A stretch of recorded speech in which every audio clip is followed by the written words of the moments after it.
Hi, my name is Dr. Scott Walton. I am from Baltimore, Maryland, and currently I'm living north of there in Harford County, Maryland. I am the chair of the marketing program at Wilmington University, but I also have a speaking engagement company called Cooper Consulting Group.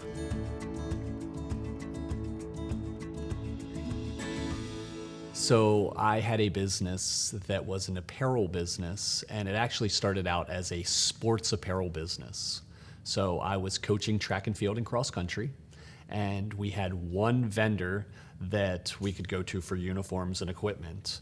And the vendor was slow and overpriced.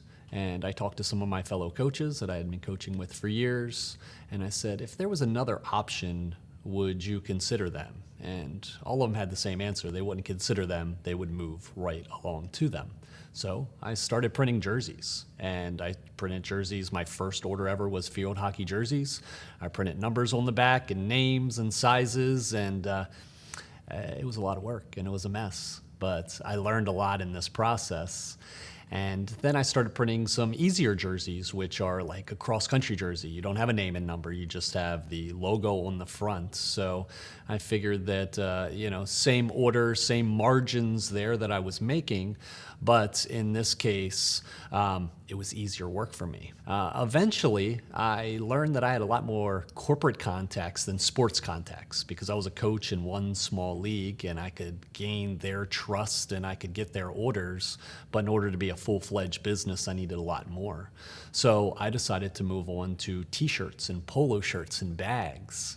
Now I was in a different game with different competitors, but I was printing shirts instead of 10s and 20s, I was printing them in hundreds and thousands.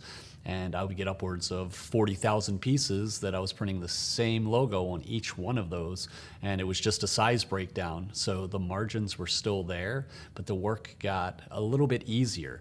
Not only with the experiences I was gaining as an entrepreneur, but it was also the fact that I learned what my niche was. So eventually, if you take my business all the way through the 8 years of existence, I started from scratch and I was a sports apparel uniform guy. And that's what I was known for at first. And then I went to kind of a corporate realm where I was printing larger orders, enjoying it, making good money at that point. But I really found my niche in the running community. And the reason I say this is because I was a runner myself, so I had the contacts there, and there was a 5K race, a half marathon race every single weekend. And I saw this as my niche because I was standing there, I was wearing these t-shirts, I was receiving these t-shirts as a participant, so why not make sure that I'm printing all of these t-shirts? So I connected with a local running company and I started printing their shirts for them. And here's how I sold it to them. I would say, what are you currently paying for your shirts? And they were pretty transparent at times, and they would say something like $5.50 a piece. And I would say, it looks like you have about 4 sponsors on the back, which are really coming on race shirts. And they said, yes. I said, well, what do they do for you? And they would give their spiel, and that was different for each one. I said, what if I got you 4 more sponsors, and they donated the water for your race, the apples for your race, the oranges for your race, the whatever your needs are, and started cutting down cost? I said, ultimately, you'd be getting these t-shirts kind of for free in a sense. And they said, this sounds wonderful. So they connected with me. But what was great is I was also connecting with these vendors who wanted to be on the back of 500, 1,000 t-shirts. And all it cost them was water that they already had or oranges that they were already giving out to the community.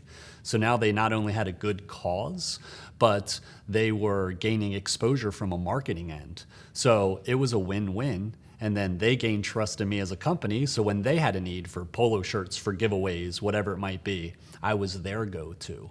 So this was a wonderful relationship, not only with the running community, but all the businesses that supported it.